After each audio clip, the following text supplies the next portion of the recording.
사실 이 수업을 듣고 있는 이 시점에 여러분들이 챗GPT를 많이 써보셨을 겁니다. 그래서 굉장히 많이 만들어낼 거예요. 새로운 아이디어도 생성하고 코드도 만들어내고 많은 것들을 해내죠. 그런데 가장 큰 문제는 바로 이거죠. 우리가 어떤 질문을 딱 했을 때 그 질문이 좀 말이 안 되더라도 마치 있는 듯이 대답을 하는 이 할루시네이션, 바로 환각 효과가 있습니다. 이게 참 문제죠. 비즈니스에서 뭔가를 하려고 해요. 근데 질문을 던졌는데 이 질문에 대한 응답이 사실인지 아닌지 판단하기가 너무 어렵다라는 거죠. 사실은 이 할루시네이션은 버그는 아닙니다. 할루시네이션 자체가 이제 언어 모델 자체가 확률을 기반으로 데이터를 뽑아내는 거기 때문에 얘가 사실 판단을 할 수 있을 리는 없죠. 그런데 비즈니스상에서 이것을 활용하기에 굉장히 부담스러운 건 어쩔 수가 없다는 겁니다. 그래서 굉장히 많은 비즈니스 모델들이 나오고 있긴 합니다만 대부분의 비즈니스 모델의 공통점 하나를 뽑는다면 AI가 말한 말에 책임을 지거나 이런 AI 서비스는 없죠. 뭐 당신의 세금은 17만 5,200원입니다. 이렇게 알려주는 AI 서비스 없잖아요.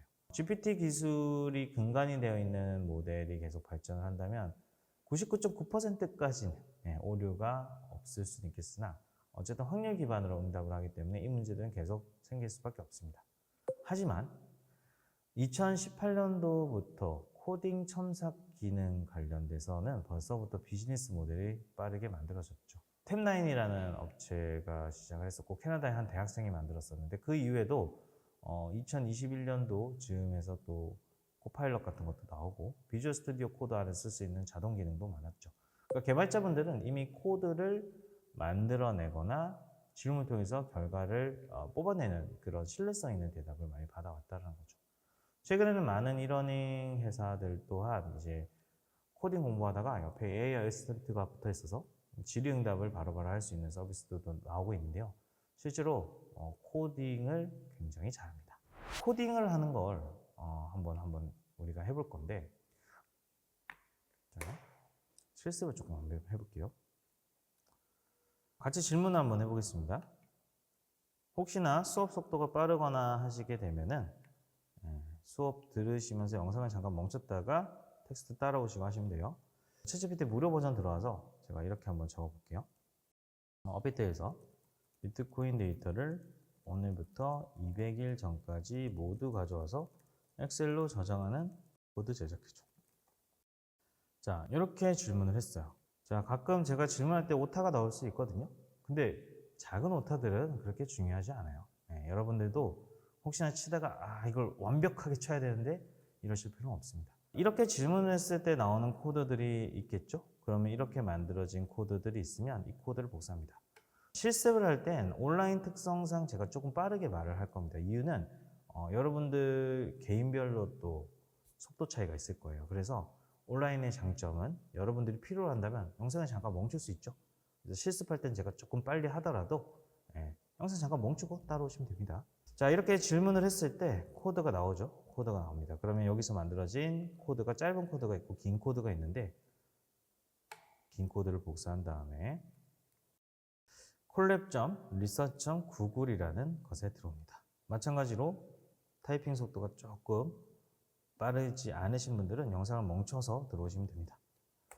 자, 이렇게 들어오시게 되면 구글 로그인이 되어 있다는 가정하에 왼쪽 하단에 새 노트가 있어요. 이걸 클릭하고 조금 기다려 주시면 파이썬이라는 코딩 언어를 사용할 수 있는 클라우드 환경에 들어올 수 있습니다. 무료로 쓸 수 있는 구글에서 제공하는 콜랩이고요. 옆에 파일을 누르면 저장 공간을 확보할 수가 있죠. 이 저장 공간에 엑셀이 실제로 저장되는지 한번 보겠습니다. 코딩을 시작하거나 AI로 코드를 생성하세요에다가 붙여넣고 플레이 버튼을 누르면 코드가 실행이 되면서 결과물이 나오게 될 것이고 그 결과물들을 보면 업비트 비트코인 200일 시세라는 게 나오죠. 근데 중요한 건 여러분들은 성공하실 수도 있고 실패하실 수도 있어요. 왜냐면 똑같은 질문을 하더라도 똑같은 대답이 나오지 않기 때문입니다. 자, 그러면 누군가는 운이 좋아서 성공할 것이고 누군가는 운이 나빠서 성공할 것이다. 그럴 수는 없겠죠. 그래서 우리 수업에서는 똑같은 질문을 하더라도 똑같은 대답이 나오지 않는다는 걸 반드시 인식하셔야 되고요. 그렇기 때문에 그 코드를 만약에 만들어 나가게 된다면 두 가지 중에 하나가 필요합니다. 코딩 지식을 배우거나 아니면 그것을 해결할 수 있는 질문법을 배워야 한다는 거죠. 운이 좋다, 운이 나쁘다로 하게 되면 이걸 역량화 시킬 수가 없어요. 그래서 전국에는 누구나 질문을 통해서 오류 없는 코드를 만들어낼 수 있는 방법도 이 수업에서 다루게 될 겁니다. 자, 많은 이야기를 했지만 결국 이런 걸 할 거예요. 아침에 출근을 해서 인트라넷을 접속합니다. 그러고 나서 어제 데이터들을 다운로드해요. 그러고 나서 이걸 엑셀로 시각화를 하고 회의 자료에 씁니다. 근데 하루에 1시간씩 쓰면 워킹데이로 따지면 240시간이 연간으로 들어가는 거죠. 이것을 이런 식으로 재구성하게 될 겁니다. 코딩을 써서? 아니요. 코딩을 안 써도 이런 것들을 할 수 있거든요. 그래서 이 이야기들을 전체 수업에서 계속 이어나가게 될 거고요. 여러분들 수업을 들으실 때 항상 고민을 해보셔야 됩니다. 왜냐면 제가 다양한 사례들을 보여드리긴 할 건데 이 사례들이 과연 여러분들께 와닿을 수 있을까요? 쉽지 않으실 거예요. 왜냐면 2천만 명의 직장인이 있으면 2천만 개의 일이 있습니다. 당장 내 옆에 앉아있는 사람의 일이랑 내 일이 다른데 제가 보여드리는 사례들이 여러분들에게 와닿지는 않을 수가 있다는 거죠. 그러니까 항상 고민하실 건 이 수업을 들으면서 여러분들의 하루에 8시간이 어떻게 구성되어 있는가, 그것에서 본질은 무엇인가에 대한 고민을 계속 하시면서 들어보셨으면 좋겠어요. 시간을 썼을 때 1시간씩 쓰던 이 시간들은 영업 담당자는 본질의 관점에서는 이런 식으로 시간을 재구성할 수 있게 해줄 거고요. 교육 담당자의 입장에서는 하루에 8시간 업무를 이런 시간에 업무를 하게 된다면 이 시간을 이런 식으로 재구성하게 하는 것을 목표로 할 겁니다. 결국 시간을 만들어내는 일, 이것을 한번 해보도록 하겠습니다. 생성형 AI를 써서 업무 혁신을 만들 수 있는 방법은 크게 3가지가 있습니다. 첫 번째, 노코드. 코딩을 전혀 사용하지 않는 거죠.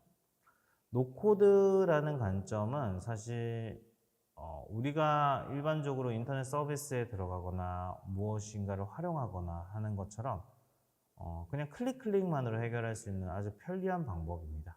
예를 들면 이런 것들이 있겠죠. 딱 보시게 되면은 이런 게 가능해? 라는 생각도 드실 수 있지만 당연하지, 이런 걸 할 수 있지 라고 생각하실 수도 있어요. 왜냐면 요즘은 제가 수업을 해보면 생성형 AI에 관심이 있으신 분들은 정말 다양하게 많은 것들을 해보시거든요.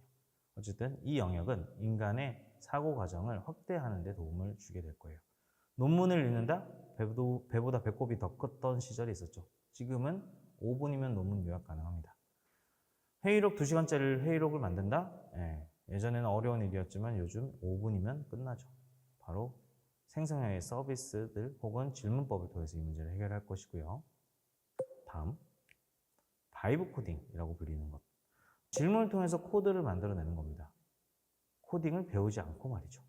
개발자분들이 하던 일들을 비개발자들이 할 수 있는 시대가 열렸고요. 그 질문법에 대해서 이야기를 한번 해볼 겁니다. 그리고 이 앞에서 배웠던 노코드 영역, 그리고 거기에 바이브 코딩이 결합되게 되면 2가지 기능이 합쳐져서 예를 들면 매일 아침 최신 논문 20개를 하나하나 요약해서 엑셀 자료를 만들어서 나한테 매일 아침 6시에 메일이 오게 만든다. 이런 과거에는 만들기 어려웠던 것들을 해낼 수 있다는 거죠. 다음 강의에서부터 하나씩 차분히 이 부분에 대해서 경험을 해보도록 하겠습니다. 이번 강의는 여기서 마치도록 하겠습니다. 다음 강의에서 뵙겠습니다.